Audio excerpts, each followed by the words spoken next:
भारतीय पिछड़ा संघ की ओर से आज जो विषय के ऊपर में मुझे बोलने के लिए कहा है वह विषय है आरक्षण क्यों और किसके लिए।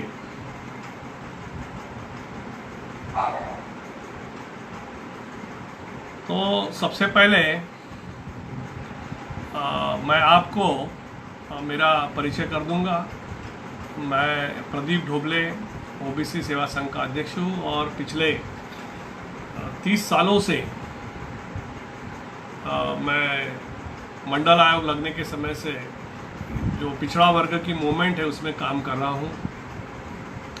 हमारे मित्र माचनवार जी ने, संजय ढकुलकर जी ने ये जो मुझे संधि उपलब्ध कर दी कि मैं मेरे विचार इस विषय के ऊपर में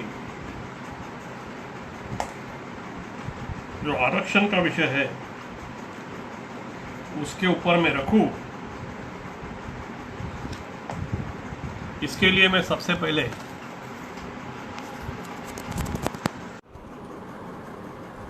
उन्हें धन्यवाद देना चाहूँगा। आवाज़ येते है? आवाज़ आ रहा है?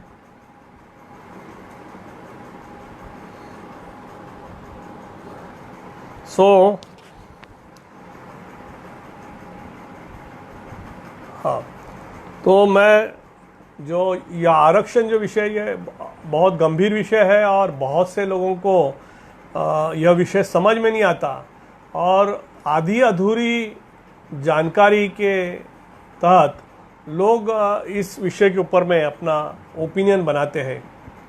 इसलिए बहुत ज़रूरी है कि इस देश का हर नागरिक ये जान ले कि आरक्षण क्यों है, क्योंकि हम देखते हैं कि इस देश के अंदर में आरक्षण के समर्थन करने वाले जैसे लोग हैं वैसे ही आरक्षण के विरोध करने वाले लोग भी हैं।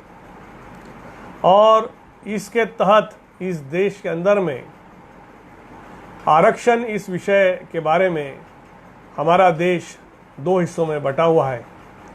मगर जो आरक्षण का विरोध करते हैं उन लोगों के लिए ज़रूरी है, और जो आरक्षण के समर्थन में है और जो आरक्षण ले भी रहे हैं उन सभी के लिए ये ज़रूरी है कि वह आरक्षण इस विषय को अच्छी तरह से समझ लें। मेरी यह किताब है आरक्षण, दर्द या दवा। यह किताब मैंने खास करके हिंदी भाषा में लिखी हुई है, दर्द या दवा। यह हिंदी भाषा में मैंने लिखी है। मेरा आरक्षणाजी पोड्डू की किताब का ही यह ट्रांसलेशन है और इसको उत्तर भारत में कई लोगों ने सराहा है। इस किताब का इनॉग्रेशन पटना में हुआ था और दूसरे कॉपी का इनॉग्रेशन दिल्ली में हुआ था। तो ये आरक्षण जैसे गंभीर विषय को अगर हम नहीं समझेंगे तो मुझे ऐसा लगता कि हम इस देश के अंदर में हमारा जो भारत का संविधान है, यह भारत के संविधान ने जो हम जो कहते हैं शुरुआत में ही कि हम भारत के लोग, और फिर इस संविधान को पूरी तरह से अमल लाने की बात करते हैं, तो मुझे ऐसा लगता कि हम उस चीज़ को अमल में नहीं ला सकते। इसलिए आरक्षण इस विषय को समझ लेना बहुत ज़रूरी है। और आरक्षण का ये जो तत्व है, यह तत्व भारतीय संविधान के अंदर अंतर्भूत है।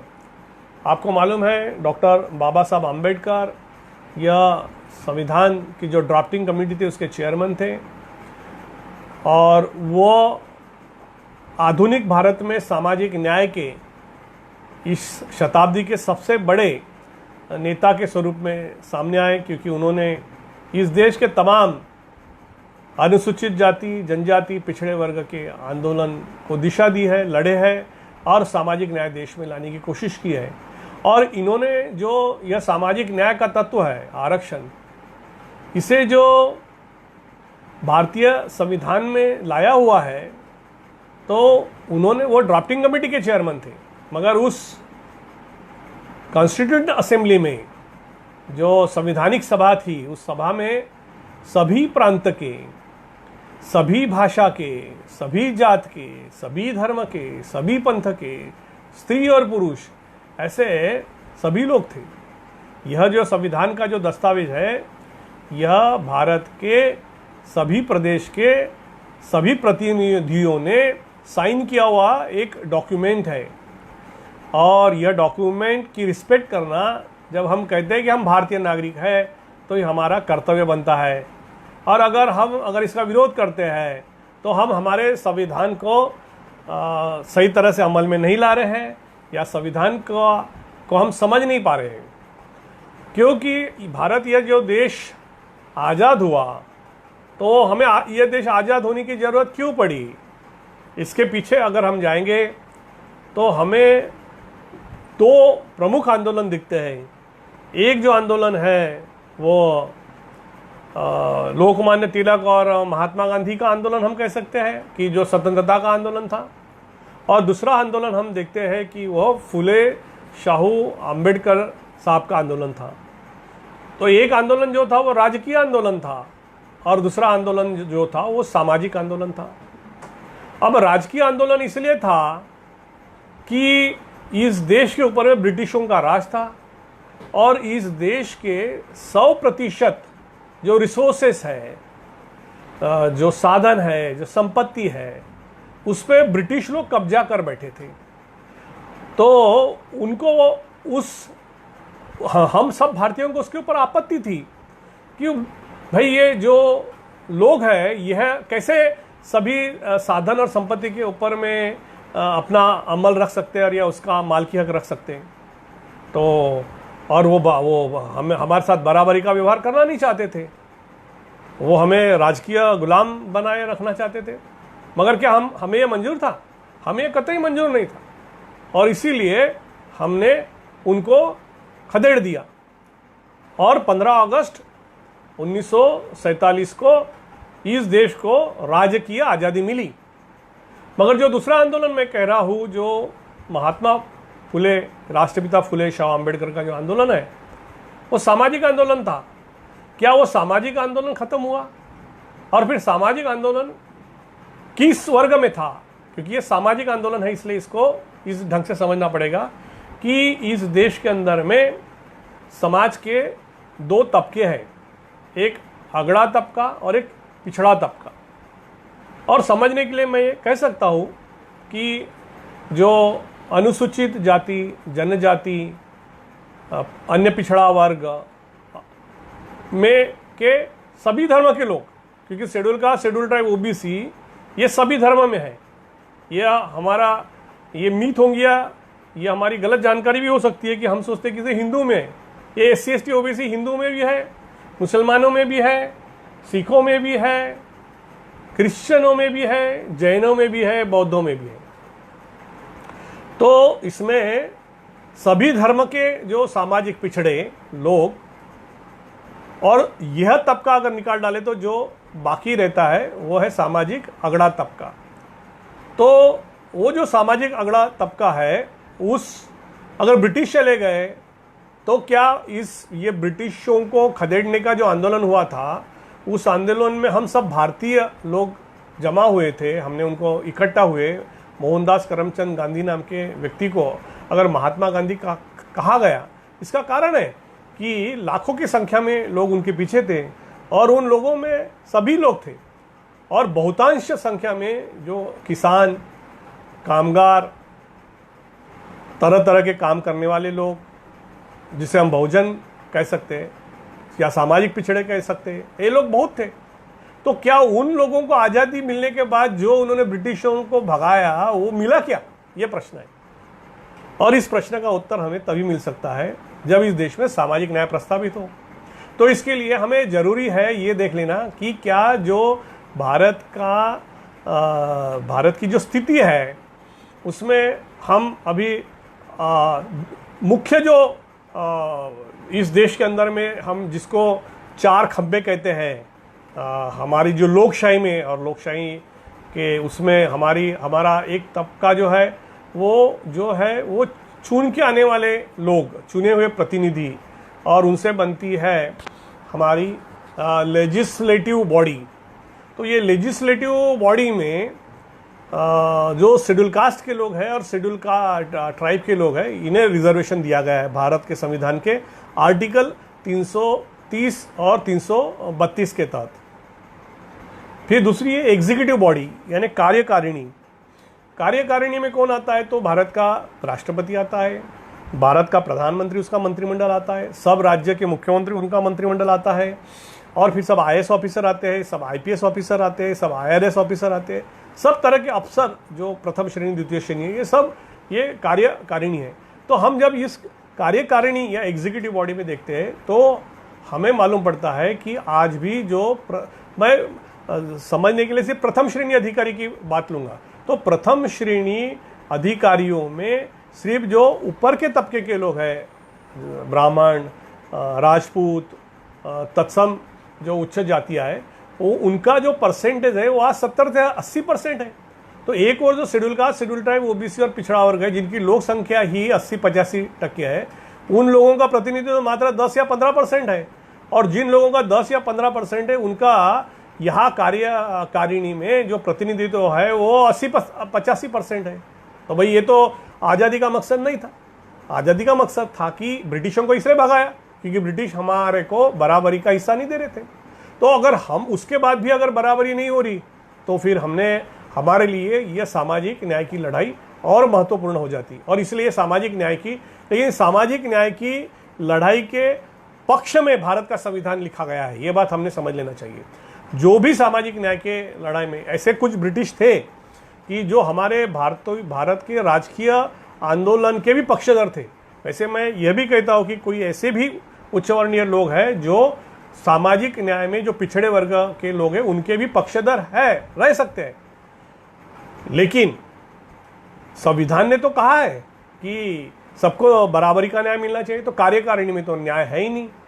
कई ऐसे सेक्रेटरिएट है, प्रधानमंत्री और रेलवे मंत्रालय, और फिर जो अलग अलग अगर हम देखेंगे तो उसमें क्लास 1 अधिकारी में अगर 40-50 क्लास 1 अधिकारी मंत्रालयों में रहते हैं तो गिना चुना एक दूसरा SC/ST OBC का दिखता है। तो भाई उन्हें कार्यकारिणी में तो कहीं स्थान है ही नहीं।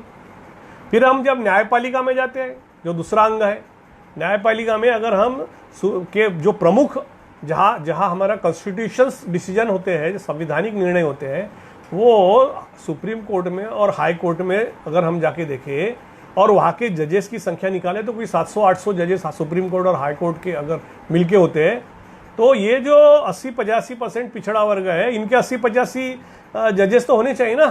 वो नहीं है, अरे भाई चलो ठीक है 60 होने चाहिए, वो भी नहीं है, 50 होने चाहिए, वो भी नहीं है, 40 होना चाहिए, वो भी नहीं है, 30 होने चाहिए, वो भी नहीं है, 20 होने चाहिए, वो भी नहीं है, 10 होने चाहिए, वो भी नहीं है। तो भाई कैसी आज़ादी मिली? आज़ादी में तो समानता आनी चाहिए थी। फिर हम जब लेजिस्लेटिव बॉडी के ओर जाते हैं, जो चुन के गए प्रतिनिधि, तो उसमें कम से कम मैंने जैसे बताया 330 और 332 के तहत विधानसभा में और लोकसभा में भारत के संविधान ने शेड्यूल कास्ट और शेड्यूल ट्राइब को रिजर्वेशन दिया है। इसलिए लोक संख्या के अनुपात में उनके प्रतिनिधि चुन के आते, मगर OBC को इस तरह का कोई प्रावधान नहीं है कि वो चुन के जाने के लिए उनके लिए कोई रिजर्वेशन नहीं है। तो ये हो गया। और फिर जब हम चौथा अगर जो खंबा कहेंगे तो मीडिया के अंदर में कहाँ आपको SC/ST OBC के लोग दिखते हैं? आज सभी जो चैनल्स हैं वो सब चैनल्स जो उच्चवर्णीय लोग हैं, जो सामाजिक अगड़े लोग हैं, उनके हाथ में है, और वो तो हमारे साथ सामाजिक न्याय करना नहीं चाहते। वरना मैं आज कोई बहुत बड़े टीवी के चैनल पे आपसे ये बात कहता हूँ, मगर मुझे फेसबुक पे ये बात कहनी पड़ रही है, तो वहाँ भी हम नहीं है। तो क्या ये बराबर है? इसके बारे में हर जो उच्च वर्णीय उच्च जातीय व्यक्ति है उसने पूछना चाहिए, और फिर उसने ये भी पूछना चाहिए कि फिर मैं जो कहता हूँ कक्षा 1 से लेकर कक्षा 10वीं तक कि किताब के पहले पन्ने पे पढ़ता हूँ, प्रतिज्ञा लेता हूँ, और कि सारे भारतीय मेरे भाई बहन हैं। भाई नहीं है, आप भाई बहन नहीं हैं, आप भाई बहन जैसा व्यवहार नहीं करते हो। अगर व्यवहार करते हो तो भाई तो ऐसा है कि एक छोटा भाई भूखा हो और आधी रोटी हाथ में हो तो उसमें की भी ये आधी रोटी वो छोटे भाई को देता है। इसे इसे बंधुभाव कहते हैं, मगर क्या वैसा बंधुभाव है? ऐसा दिखता नहीं। अखबारों की जो खबरें हैं, जो सत्य भारत में हमें देखने को मिलता है, वो पूरा अलग है। और इसलिए मैं सोचता हूँ कि यह वर्ग जब तक, अच्छा आज इस देश की 100% जो आबादी 130-135 कोटि की जो आबादी है, इस पूरे आबादी का जो लोड है वो 5 से 10% लोग क्यों लेना चाहते हैं? क्यों नहीं वो सबको उनके हक और अधिकार देना चाहते हैं? तो वो उन्हें देना चाहिए। आज हम देखते हैं कि आज इस कोरोना के संकट के अंदर में भी लोगों को ये जो संकट बढ़ रहा है, इसके पीछे का मुख्य कारण मैं देख रहा हूँ कि लोगों के अंदर में जो आर्थिक स्थिति खराब होना, उनकी सामाजिक स्थिति खराब होना, वो झुग्गी झोपड़ी में रहना, इसके उनका शिक्षण कम होने से उन्हें मास्क कैसे बांधना चाहिए, मास्क लेने के पैसे ना होना, सैनिटाइज़र का उपयोग कैसे करना, फिजिकल डिस्टेंसिंग क्या, ये ना सब, ये छोटी छोटी बातें भी समझाने के लिए आज भारत सरकार को कितना मुश्किल होते जा रहा है। यही अगर एक पूरा प्रशिक्षित और सुशिक्षित, उच्च शिक्षित अगर भारत होता तो अभी तक ये कोरोना का संकट खत्म हो गया रहता। और ये तो संसर्ग वाली बात है, ये तो किसी को नहीं छोड़ता। तो हमें हमारा देश को एक क्लाइमेट करके देखना पड़ेगा, एक वातावरण करके देखना पड़ेगा। और इस वातावरण को देखते समय हमें देखना पड़ेगा कि जैसे एक आखिरी आदमी तक भी कोरोना रहा तो ये संभावना है कि कोरोना फिर फैल सकता है, वैसे हमने सोचना चाहिए कि अगर एक आखिरी आदमी तक भी अगर संविधान की ताकत, उसके अधिकार, उसके हक उसको नहीं मिलते तो इस देश के अंदर में अशांति बनी रहेंगी। और अगर आपके मन में करुणा हो तो आपको लगेगा कि ये गलत हो रहा है। इसलिए मुझे ऐसा लगता कि आरक्षण का जो तत्व है वो इस देश के अंदर में बराबरी प्रस्थापित करने के लिए लाया गया है। और ये जो तत्व है, यह तत्व भारत के संविधान के जो फंडामेंटल राइट्स है, जो मूलभूत हक और अधिकार, जिसमें मूलभूत अधिकार जिस चैप्टर में है, उस चैप्टर में ये लिखे हुए हैं। तो हम देखते हैं कि वैसे अगर हमारे संविधान में संविधान को अगर हम समझेंगे, हमारा संविधान दुनिया का सबसे बड़ा संविधान है, 395 आर्टिकल्स है, इसे एलिफेंट कॉन्स्टिट्यूशन भी कहते हैं। इतना बड़ा संविधान लिखने की क्यों जरूरत पड़ी, यह प्रश्न हमारे लिए स्वाभाविक आता है। ये इसलिए पड़ी क्योंकि हमारा जो देश आज़ाद तो जरूर हुआ, मगर विविध तरह की विषमताओं से यह देश भरा था। और यह विषमताएं नष्ट करना यही संविधान का एकमात्र, हर आदमी को उसको मानवीय मूल्य देने का उद्देश्य भारत के संविधान में। और इसके लिए हमने यह बात समझ लेना चाहिए कि यह संविधान हमें समझना बहुत ज़रूरी है। अब मैं संविधान के कुछ मूलभूत तत्वों के ऊपर मैं जाऊंगा। और जब तक ये बराबरी नहीं आएंगी तब तक इस देश अंदर में यह सामाजिक आंदोलन है वो चलता रहेगा। कॉन्स्टिट्यूएंट असेंबली में जो लोग विरोध करते हैं उन्होंने उनके दादा से, परदादा से पूछना चाहिए कि भाई आपने क्यों फिर वो भारत के संविधान में जो आरक्षण के तत्व थे उनको घुसने दिया, क्यों नहीं उसी समय बाबा साहब आम्बेडकर का विरोध किया। तो वो भी उत्तर देंगे कि भाई इस देश के अंदर में जब देश आज़ाद हुआ तो उन्होंने भी ये मान्य किया था कि सबके साथ बराबरी का व्यवहार होगा, सबको सब हक और अधिकार मिलेंगे, और इसलिए उन्होंने उसकी मान्यता दी थी। और वो जो थे वो उनके मन में पिछड़े वर्ग के प्रति करुणा भी थी, और अपने जो आने वाले बच्चे हैं या जनरेशन है उनके लिए भी भाई यह एक सुरक्षित वातावरण देश में निर्माण करना जरूरी है। क्योंकि जब सब लोग बराबरी के हो जाएंगे तो अशांति बनी नहीं रहती, आंदोलन की जरूरत नहीं रहती। और तो इसलिए उन्होंने इस चीज़ की मान्यता दी है, ये बात समझ लेना चाहिए। क्योंकि हमने जब भारत में एक ये संविधान स्वीकार किया है तो ये संविधान इसलिए स्वीकार किया है कि हमें हमारे जो भी प्रश्न है उसके उत्तर जो है वो संवैधानिक तरीके से निकालना है और भारत के संसद में निकालना है। भारत की जो संसदीय भवन है वही आज भारत के सभी लोगों का मंदिर है, वो किसी भी धर्म का रहो। और भारत का जो संविधान है वो सभी भारतीयों का धर्म ग्रंथ है, वो फिर आदमी किसी भी धर्म का हो। इसलिए जब भी कोई भी किसी भी धर्म के लोग अगर मोर्चे निकालते थे या इवन राम मंदिर का आंदोलन भी चला, तो लोग मोर्चे संविधान या संसद पे लेके जाते थे, क्योंकि उन्हें मालूम है कि वो भी अधिकार अभी हमने, और अभी जो राम मंदिर भी बना उसका भी हक और अधिकार हमने संविधान के तहत एक तो न्यायपालिका, कार्यपालिका या विधिपालिका को दे रखा है, और फिर अभी न्यायपालिका का जो निर्णय आया उसके तहत वो राम का मंदिर भी बन रहा है।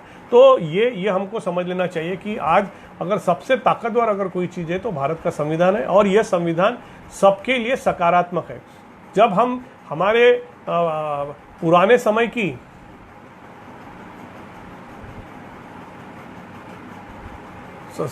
हमारे पुराने समय की जब बात करते हैं तो हमें देखते हैं कि इस देश के अंदर में बहुत सी विषमताएं थी। तो प्रमुख विषमताएं जो हम देखते हैं कि वो जाति विषमता, और दूसरी जो विषमता है वो स्त्री पुरुष विषमता है। तो स्त्री पुरुष विषमता के लिए भारत के संविधान में आर्टिकल 15(3) है, और आर्टिकल 15(4) जो है वो भारत के संविधान में जो शेड्यूल कास्ट, शेड्यूल ट्राइब और ओबीसी के लोग हैं उनके लिए स्पेशल प्रोविजन की बात करता है। वो आर्टिकल 15(5) जो 2005 और 2006 में आंदोलन चला था कि ओबीसी को भी आईआईटी और आईआईएम्स में आरक्षण मिलना चाहिए, उसके लिए भारत सरकार ने आर्टिकल 15(5) लाया, और उसके तहत आज ओबीसी के बच्चे आईआईटी और आईआईएम्स में उनको 27% हिस्सा मिल रहा है। फिर भारत के संविधान के कलम 16 में हम जाते हैं, वह नौकरियों के बारे में है, एम्प्लॉयमेंट एंड पोस्ट। तो अभी हम एम्प्लॉयमेंट की लड़ाई लड़ रहे हैं, पोस्ट के बारे में तो अभी लड़ाई शुरू भी नहीं हुई है। पोस्ट मतलब जैसे ये महामंडल होते हैं, 300 महामंडल है, तो उसके अंदर में अगर जो 27% महामंडल के चेयरमैन जो है वो ओबीसी वर्ग के लोग होने चाहिए। जो बैंक में जो पोस्ट होती है डायरेक्टर्स की, उसमें उनके लोक संख्या के प्रतिशत ओबीसी लोग होने चाहिए। तो या जो ये मिनिस्टर्स होते हैं, ये भी पोस्ट होती है, इस पोस्ट के ऊपर भी वो लोग कम से कम उनके लोक संख्या के निहाय होने चाहिए। तो ये सब बातें हमने समझना चाहिए। यहाँ तो हम देखते हैं कि संविधान एक और हमारे लिए पिछड़े वर्ग के लिए सकारात्मक है मगर इस देश की जो व्यवस्था चला रहे, जो इस संविधान को चला रहे, उन लोगों के मन में ये बात है कि हम इन्हें क्यों हक और अधिकार दें। भाई ये हक और अधिकार आप नहीं दे रहे हैं, ये भारत का संविधान दे रहा है। यह संविधान हमने माना है, आपने भी माना है, आप इसको मान लीजिए। और बात तब होती है, झगड़ा तब होता है जब रिसोर्सेस कम होते हैं। हमारे फादर जब कभी संतरा लेके आते थे तो हम 5 भाई थे, तो सोचते थे सबको एक एक मिलना चाहिए। अब मैं संतरे की जगह एप्पल लेके आता हूँ, वो भी 2 किलो एप्पल लेके आता हूँ। मेरी 2 बच्चियाँ ही है, तो एप्पल 4-5 दिन चलते हैं। कोई दोनों लड़कियाँ एक दूसरे का नहीं देखती नहीं कि इसने ज़्यादा एप्पल लिया, उसने ज़्यादा लिया। तो इसका मतलब ये है कि हमारे रिसोर्सेज बढ़ाने चाहिए। अगर हम रिसोर्सेज बढ़ाएंगे तो रिजर्वेशन के बारे में जो कुछ लोगों को लगता है कि मेरा कुछ जा रहा है, तुम्हारा कुछ नहीं जा रहा। आज महाराष्ट्र के अंदर में 300 इंजीनियरिंग कॉलेजेस है, और इस 300 इंजीनियरिंग कॉलेज में SC, ST, OBC और ओपन को जो रिजर्वेशन है, तो आज SC में भी जगह खाली जाती है, ST में भी जाती है, OBC में भी जाती है, और ओपन में भी जगह खाली जाती है। तो इसका मतलब क्या हुआ भाई? इसका मतलब अगर आप अगर सप्लाई लाइन बढ़ा दो तो जो डिमांड करने वाले लोग हैं उन लोगों में का आपस का संघर्ष खत्म हो जाएगा। ये बात हमने सोचना चाहिए। अच्छा, फिर जब आरक्षण के विरोध की बात आती है तो पिछड़े जाति के लोगों के आरक्षण के वजह से हमें हमारी इंजीनियरिंग की एडमिशन गई, हमारी मेडिकल की एडमिशन गई, ऐसे जो उच्च जातीय लोग जो जब कहते हैं तो मुझे ऐसा लगता है उनका जो अभ्यास है वो पूर्ण नहीं है। मैं कल ही एक मराठी पिक्चर देख रहा था, और उस पिक्चर में वो पिक्चर की जो एक हीरोइन है वो कहती है कि मेरी इच्छा थी डॉक्टर बनने की, मगर मैं डॉक्टर नहीं बन सकी 2 मार्क मुझे कम मिलने से, और जिनको मुझसे 10% कम थे वो लोग वो बच्चे डॉक्टर बन गए। वो कहती है इसका कारण ये है कि हम लोग हमारे लोगों के पास डोनेशन के लिए पैसा नहीं था। डॉक्टर बनने के लिए डोनेशन के लिए 40-50 लाख रुपया नहीं था। ऐसी वो कल मैं जो सिनेमा देख रहा था उसमें की हीरोइन बोल रही। तो आज भी हम देखते हैं कि आज भारत के अंदर में जो मेडिकल की 20,000 के आसपास जो सीटें आती है उसमें कि 5,000 जो सीटें हैं वो सरकारी मेडिकल कॉलेजेस के, लेकिन 15,000 जो सीटें हैं वो तो प्राइवेट मेडिकल कॉलेजेस में। और उसमें तो मतलब SC ST OBC के लड़कों को अगर 2 या 4 मार्क कम मिल जाए तो उनको बड़ी इस भावना से देखा जाता कि भाई ये SC ST OBC करके एडमिशन मिल गया। मगर जहाँ रईसों के लड़के उनके 10 और 20% कम रहते हैं, फिर भी पैसे के बदौलत वो जब डॉक्टर बन जाते हैं तो कोई कुछ नहीं कह रहा। तो ये मानसिकता क्या है, इस मानसिकता को हमें समझना बहुत ज़रूरी है। तो हमें और यह मानसिकता ख़त्म होनी चाहिए। ये भारत के संविधान का मुख्य मकसद है, क्योंकि जब सभी जातियों में सब जातियों में डॉक्टर्स बनेंगे, इंजीनियर्स बनेंगे, तो एक देश के अंदर में समानता आएंगी। और ख़ास करके जो अमेरिका के अंदर में जब अफर्मेटिव एक्शन ली गई थी, तो अफर्मेटिव एक्शन के समय उस समय के जो वाइट्स थे उन्होंने इसका विरोध किया था, वहाँ का जो अपेक्स कोर्ट है उसमें। और अपेक्स कोर्ट में जाके उन्होंने विरोध किया, तो वहाँ का जो अपेक्स कोर्ट है उसने ऐसा डिसीजन दिया कि नहीं, यहाँ जो ब्लैक्स है उन लोगों को रिजर्वेशन देना चाहिए। और उनके पास जो स्टडी था, वो स्टडी ऐसा था कि जो ब्लैक लोगों की बस्तियाँ हैं, वो बस्तियों में जो वाइट डॉक्टर्स है वो जाके प्रैक्टिस ही नहीं करते डॉक्टर। आज हमारे देश में क्या स्थिति है, वही स्थिति है। हम झुग्गी झोपड़ी के अंदर में अगर जाके देखते हैं तो सब कामड़े ढोबे गजबिये यही अंसारी यही लोग डॉक्टर बने हुए। तो उन्होंने कहा कि भाई अगर और सेवा देने के दृष्टि से अगर समाज के अंदर में अगर अलग अलग समूह है और वो समूह के ही लोग अगर वहाँ सेवा दे सकते, तो क्यों ना उन लोगों को उच्च शिक्षित किया जाए, क्यों ना उनको डॉक्टर बनाया जाए।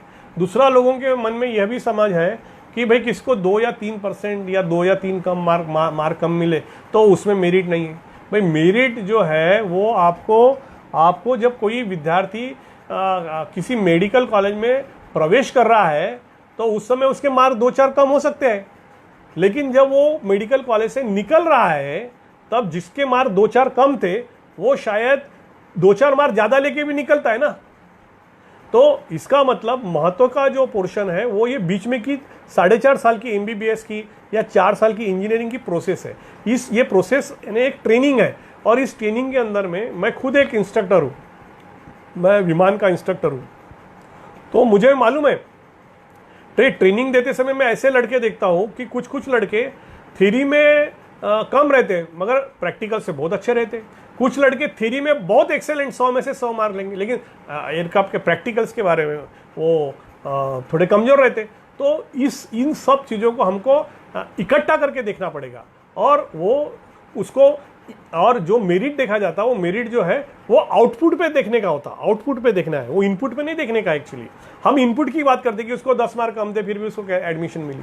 अरे आउटपुट पे आपने डिसाइड किया है ना कि भाई 50% होंगे तो ही पास होगा। आपको अगर मेरिट बढ़ाना है तो आप कहिए कि भाई इसके बाद 60% एंड अबोव वाले ही लोग डॉक्टर बन सकेंगे, और अच्छे डॉक्टर चाहिए तो बोलो 70% एंड अबोव वाले ही डॉक्टर बन सकेंगे, 70% ऊपर है तो ही वो इंजीनियर बन सकता। तो मेरिट आपको आउटपुट में बढ़ाना होता है, इनपुट पे नहीं। और इसलिए हम देखते हैं कि ये बहुत ही क्योंकि जो लड़का एक देहात से आ रहा है, जो गरीबी से आ रहा है, वो अभी मैं थोड़ी देर पहले अच्युत गोडबोले करके एक ब्राह्मण लेखक की एक पोस्ट पढ़ी, उसमें उसने कहा है कि भाई मैं कितना भी मिडिल क्लास का रहा हूँ मगर मैं जो लड़का झुग्गी झोपड़ी में रहता, जो लड़का देहात में रहता, उसने लीस्ट बताई है 7, 8, 9, 10 कि उसको कितने तकलीफ़ों से जाना पड़ता है। और उसने कहा ये 10 तकलीफ़ों से मैं किसी एक भी तकलीफ में नहीं गया, हालांकि मैं मध्यम वर्गीय हूँ। तो वो अगर तकलीफ से गया है तो उसको अगर आरक्षण दिया है तो मैं शायद वहाँ रहता वो तकलीफों के साथ, तो मैं डॉक्टर नहीं बन पाता, लेकिन वो बना है, इसलिए उसकी तारीफ करने की ज़रूरत है। ऐसे भी कुछ लोग हैं, मैं डॉक्टर अच्युत गोडबोले का अभिनंदन करूंगा उस वजह से कि उनको इस बात की समझ आई। तो हमें इस बात की समझ आनी चाहिए कि आज और फिर जब देश आज़ाद हुआ है तो देश के सब जो साधन और संपत्ति है, उस साधन संपत्ति के ऊपर में, उस साधन और संपत्ति के ऊपर में सबका बराबर अधिकार होना चाहिए। हम समूह में डिवाइड हुए लोग हैं। लोग कहते हैं कि भाई ब्रिटिश आए और उन्होंने हमारे पर राज किया, उन्होंने हमें डिवाइड किया। अरे भाई डिवाइड नहीं किया, हम डिवाइड थे। हम 6000 जातियों में डिवाइडेड लोग हैं। वो ब्रिटिश लोग तो इसके लिए आए थे कुछ धंधा करेंगे, कुछ 4 पैसा कमाएंगे। मगर जब उन्होंने देखा कि अरे इनको डिवाइड करने की जरूरत नहीं, ऑलरेडी डिवाइडेड लोग हैं, और इसलिए उन्होंने जो आदमी यहाँ के राजाओं से कुछ कंसेशन लेके अपन बिजनेस करेंगे इसके लिए आया था, उसको लगा यहाँ तो राजा बनना ज़्यादा आसान है, और 200 साल तक उन्होंने राजा किया। मुगल जब आए थे, बाबर 1200 सैनिक लेके आया था। ये 1200 सैनिकों से इतने 15 कोटी और 20 कोटी जो आज हम मुस्लिम पॉपुलेशन देखते हैं, नहीं, वैसी नहीं है। ये प्रजनन शक्ति से निर्माण हुई पॉपुलेशन नहीं है, ये यहाँ के ही मूल निवासी लोग हैं। क्योंकि हम जो जातियों में बिछड़े लोग थे, हमने अब हमारी जातियों में कुछ को शूद्र कहा, किसको अतिशूद्र कहा, किसको अस्पृश्य कहा, और फिर उसका स्पर्श तक हमें चलता नहीं था। बाबा साहब के आंदोलन का आप अभ्यास करिए। बाबा साहब के जो लोग थे वो हिंदू होने के बावजूद भी उनको नासिक के कालाराम मंदिर में 10,000 लोग आए मगर उनको प्रवेश नहीं मिला। बाबा साहब ने जो आंदोलन किया महाड़ में पानी पीने का, महाड़ के तालाब में, उस समय वो गांधी तो जो आंदोलन करते थे वो ब्रिटिशों का कानून तोड़ते थे, मगर बाबा साहब ब्रिटिशों का कानून पालने के लिए गए थे। कानून क्या था कि ब्रिटिश लोग ये ज़्यादा ह्यूमैनिटेरियन होने से उन्होंने कहा था कि भाई ये जो पब्लिक लेक है, पब्लिक लेक का पानी कोई भी पी सकता है। ब्रिटिश बोल रहे हैं पानी पी सकता है, मगर हमारे देश के लोग उसके विरोध में हैं, नहीं पीने दिए। लोगों के सर फोड़े, लोग पानी पीने गए तो, और दूसरे दिन गंगा का पानी लाके उसके ऊपर में मंत्र तंत्र और वो सब करके उसको, वो पानी को शुद्ध किया। मतलब वो पानी कुत्ते पिए, बकरी पिए, गाय पिए चलेगा, जानवर पिए, मगर आदमी नहीं पिएगा। और यह जो बात है, यह बात अभी मैं कोई पुरानी हजारों साल पहले की बात नहीं कह रहा हूं, 100 साल पहले की बात कर रहा हूं। तो ऐसे देश को एक शक्तिमान देश बनाना, दुनिया के सामने एक ताकत बन के सामने रखना, यह काम इस भारत के संविधान ने किया है। इसलिए संविधान को अगर हम पूरी तरह से पालन करेंगे तो ये देश को हम बहुत बड़ी शक्ति बना सकेंगे। यह इस किताब में मैंने लिखा है कि जैसे बाबा साहब को मंदिर में प्रवेश नहीं था, वैसे इस देश के जो ओबीसी के लोग हैं उनको जो जहाँ भगवान की मूर्ति रहती उसका चबूतरा रहता था, वो चबूतरे के अंदर में आने का उनको अधिकार नहीं था। उसके लिए भी जो एक आंदोलन इसमें मैंने लिखा है कोकन में हुआ था। आप जिन लोगों को ये किताब की कॉपी चाहिए वो नीचे आपका मोबाइल नंबर डालिए, मैं आपको PDF कॉपी भेजूंगा इसकी, आप इसको ज़रूर पढ़िए।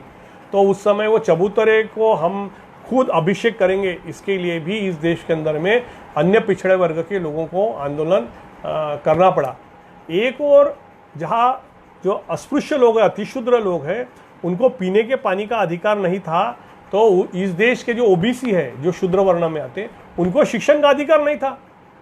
शिक्षण का अधिकार नहीं था, इसलिए तो महात्मा फुले ने कहा ना, विद्ये विना मती गेली, मती विना नीती गेली, नीती विना गती गेली, गती विना वित्त गेले, वित्ता विना शूद्र खचले, एवढे अनर्थ अविद्येने केले। इसलिए तो महात्मा फुले को 1848 में पहली स्कूल निकालनी पड़ी ना, और कहना पड़ा कि भाई अगर हम जो पिछड़े रहे हैं उसका अगर कोई मुख्य कारण है तो वो है कि हमें हमारा विद्या का अधिकार, हमारा शिक्षण का अधिकार निकाल लिया गया था।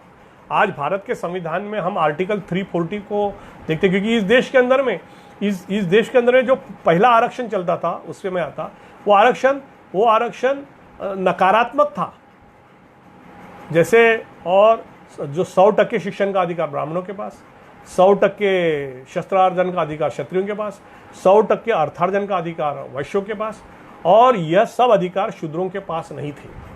मतलब उनको नकारात्मक था। भारत का संविधान ऐसा नहीं है। भारत का संविधान SC ST OBC को 50% रिजर्वेशन देने के बाद भी बाकी सब लोगों के लिए 50% रिजर्वेशन जगह रखता है, और यह भी कहता है कि आप जितने चाहे उतने ज़्यादा से ज़्यादा कॉलेज खोलो, विद्यापीठ खोलो, और जगह बढ़ती जाएंगी। मगर हम देखते हैं कि यह जो लड़ाई है, यह लड़ाई मानसिकता की है। उच्च वर्णीय लोगों को चाहिए कि वो अपनी मानसिकता बदले। वो भारत के संविधान को अगर सही मायने में मानते हैं, वो कहते हैं कि सारे भारतीय मेरे बांधव हैं। हम भारत के लोग, इस शब्द से भारत के संविधान की अगर शुरुआत होती है तो उन्होंने ये समझ लेना चाहिए। मैं अभी रिसेंट एग्जांपल आपको देना चाहूँगा कि जब OBC को IIT और IIMs में रिजर्वेशन देने की बारी आई तो उसके पहले शेड्यूल कास्ट और शेड्यूल ट्राइब को रिजर्वेशन मिल रहा था IIT एम्स में। तो वो कहने लगी कि OBC के लोगों को दिमाग नहीं होता। कुछ ऐसे गंदे गंदे से कमेंट्स थे उस समय चल रहे थे। वो यूथ फॉर इक्वालिटी करके कोई एक ग्रुप था उसके ओर से। तो उस समय हमारे देश के प्रधानमंत्री मनमोहन सिंह जी थे। तो उन्होंने कहा कि भाई मुझे जो इस देश का विकास करना है वो उसमें सोशल इंक्लूजन होना चाहिए, क्योंकि हमने भी ये नहीं कहा अगर देश के अंदर में इकोनॉमिक रिफॉर्म्स अगर हो रहे हैं तो वो हो, मगर वो इकोनॉमिक्स रिफॉर्म में जो देश का जो सोशल फेस है वो ख़त्म नहीं होना चाहिए।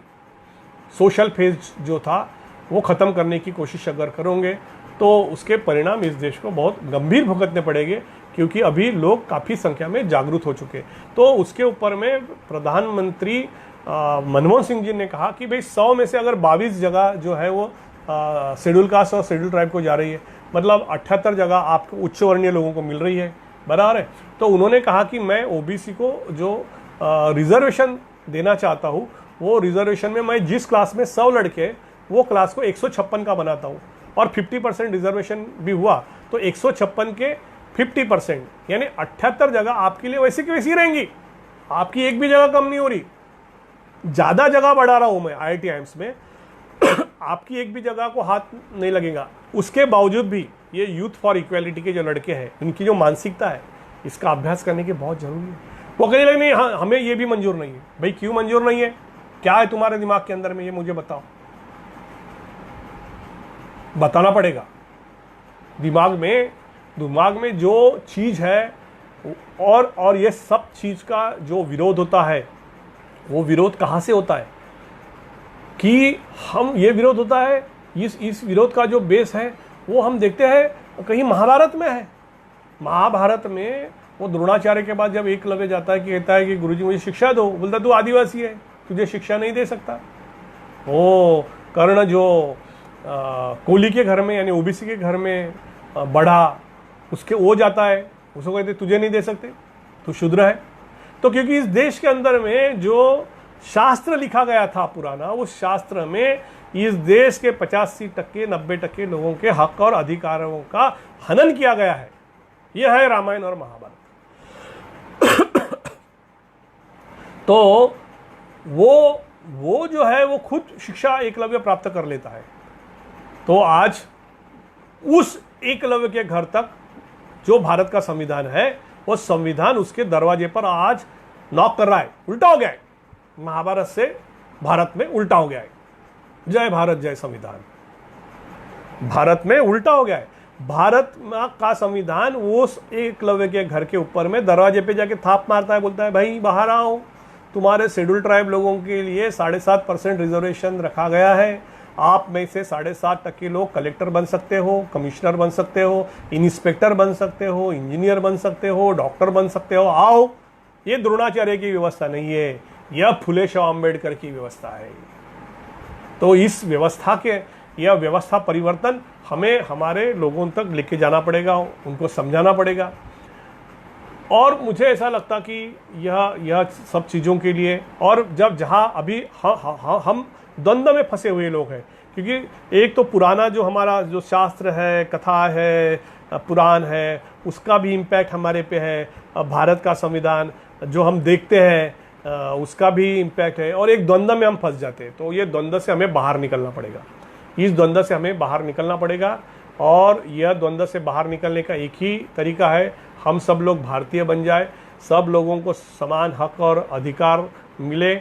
और ये अधिकार तब मिल सकते हैं जब, अगर इतने सालों के बाद भी अगर नहीं मिले हैं, देख रहे मैं उस दिन एक फेसबुक स्टेटस में डाला था कि कुछ लोग हवाई जहाज़ के ऊपर, कुछ लोग ट्रेन के नीचे, दोनों का मकसद एक ही, अपने घर पहुँचे।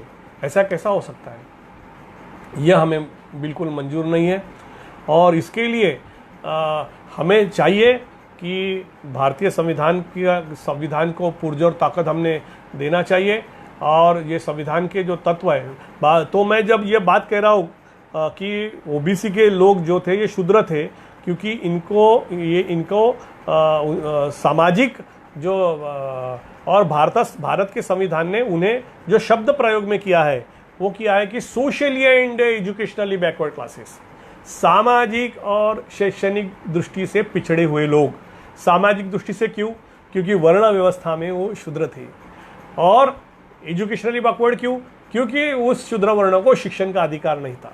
डॉक्टर बाबा साहब आम्बेडकर ने संविधान सभा में बहस किया और कहा शेड्यूल कास्ट और शेड्यूल ट्राइब के अलावा भी इस देश के अंदर में एक ऐसा बहुत बड़ा वर्ग है जिस वर्ग को, तो उन्होंने कहा कौन सा वर्ग, प्रतिनिधियों ने पूछा, तो बाबा साहब ने कहा कि वो वर्ग आइडेंटिफाई किया जाए, और वो आइडेंटिफाई करने का वर्ग socially and educationally backward class.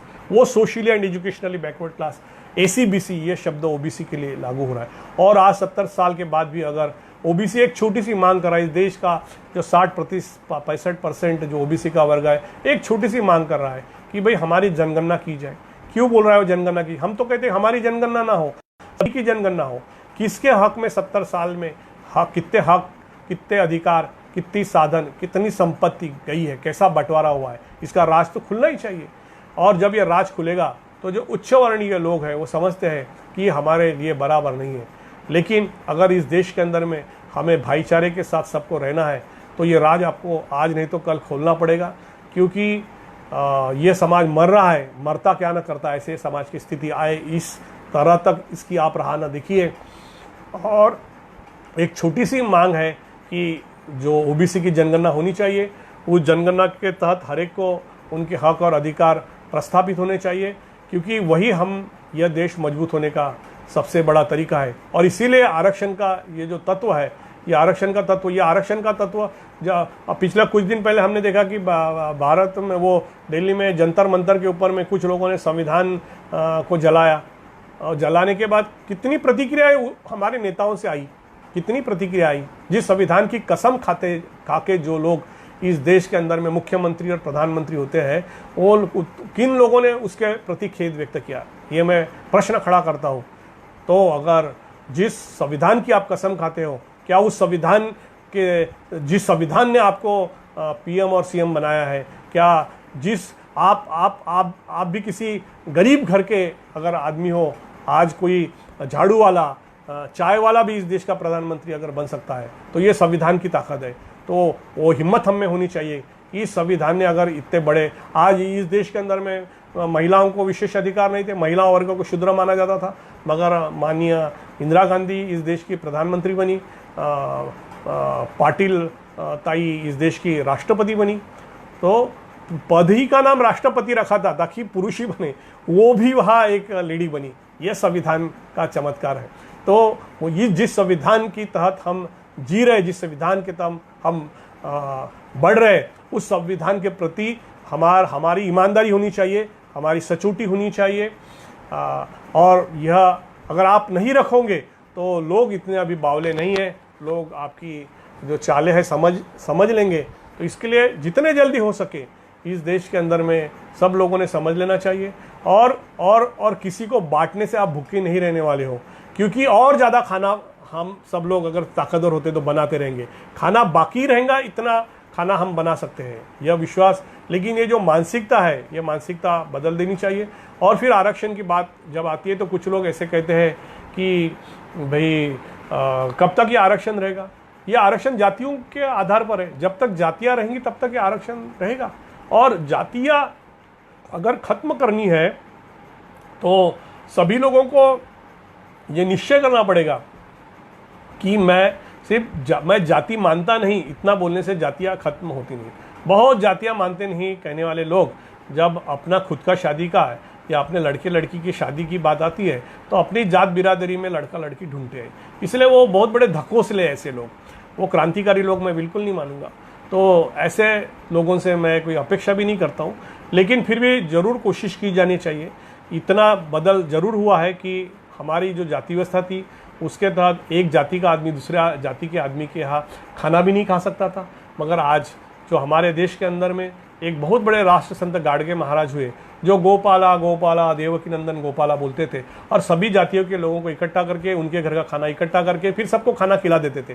तो लोगों को धीरे धीरे ये मालूम नहीं पड़ता था कि ये कौन से मातंग के घर का है, ये किसी चामार के घर का है, ये किसी तेली के घर का है, ये किसी माली के घर का है, ये किसी ब्राह्मण के घर का है। और इस तरह से इस देश के अंदर में आज हमारे कई दोस्त अलग अलग जातियों के, उनके साथ हम खाना पीना करते हैं, हम उनके घर में जाके खाना खाते हैं।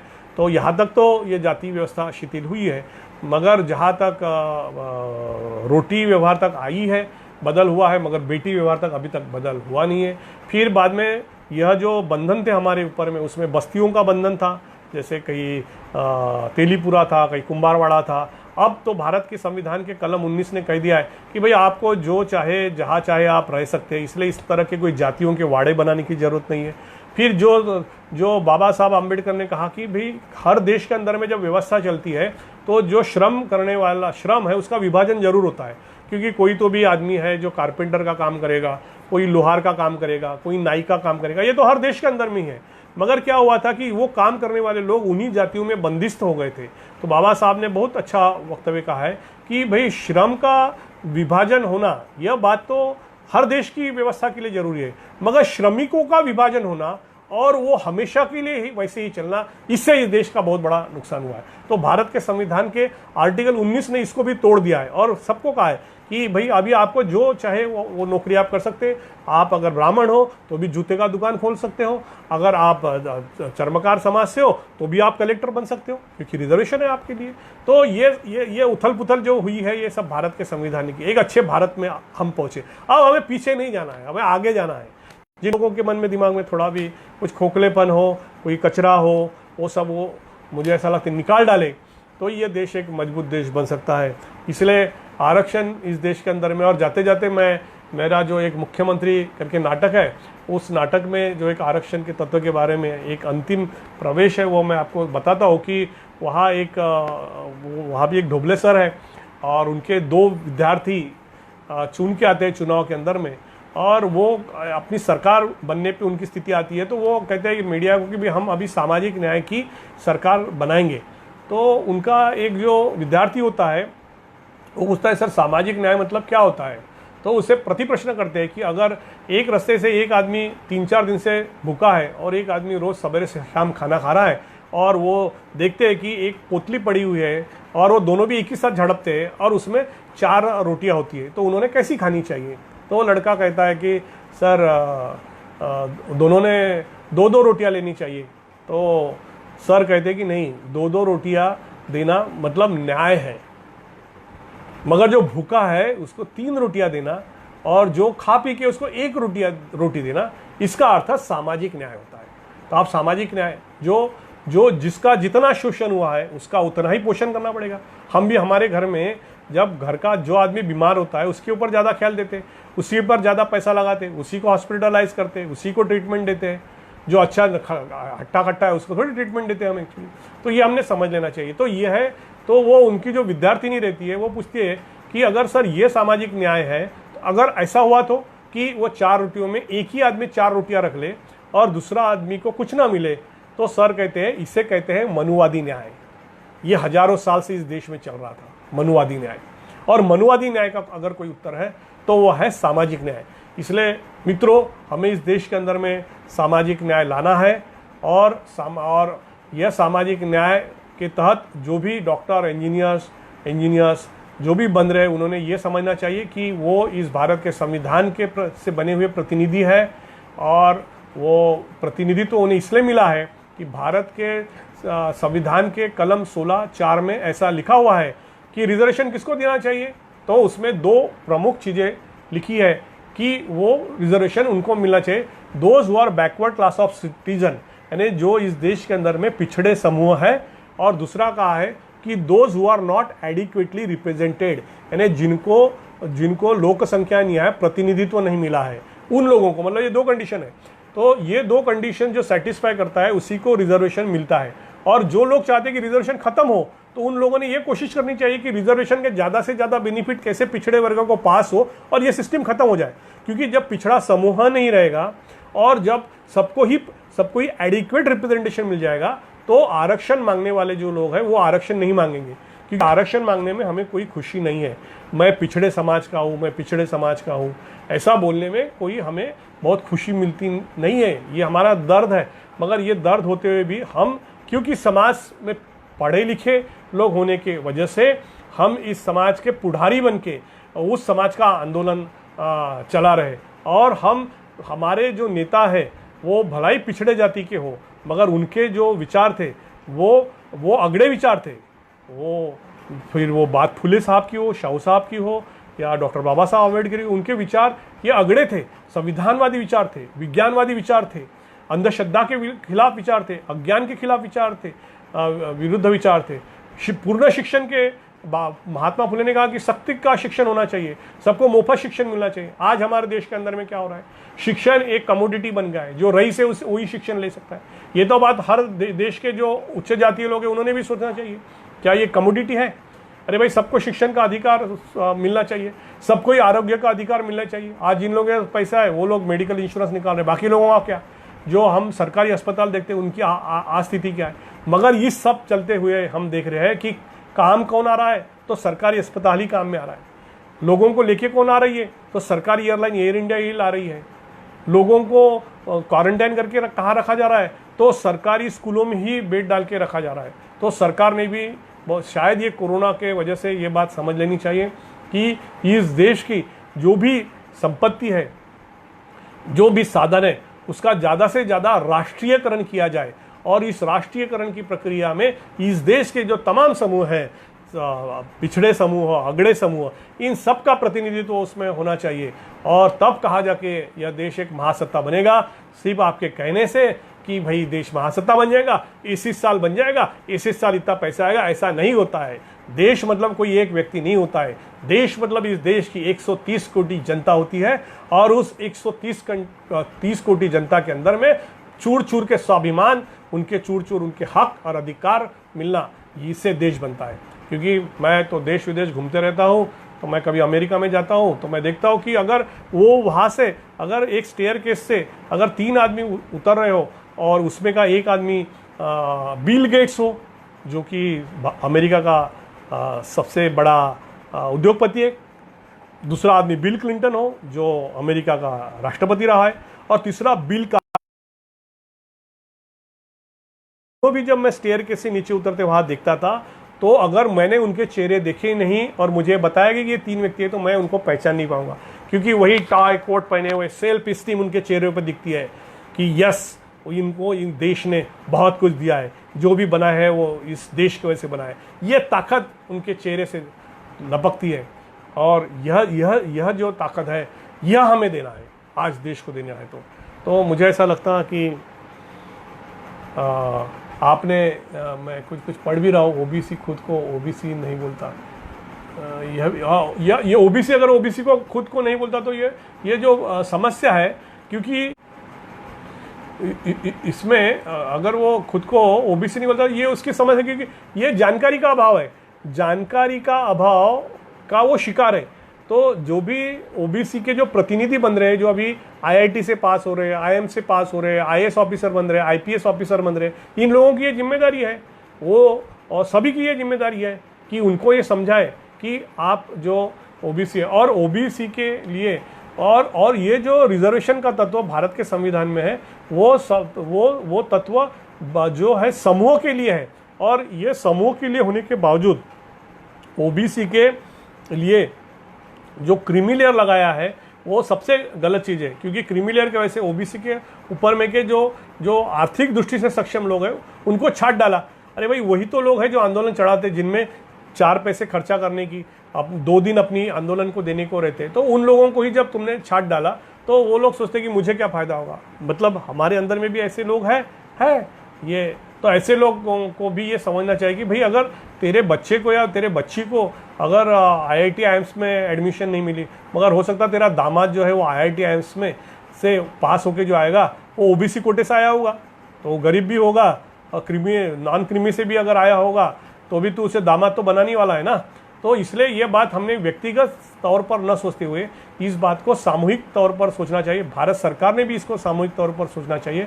भारत सरकार की जो एक नचिप्पन कमेटी थी, इस सुदर्शन नचिप्पन जो राज्यसभा के कांग्रेस के चीफ व्हिप थे, उनके अध्यक्षता में जो कमेटी बनी थी, उसमें 30 खासदार थे।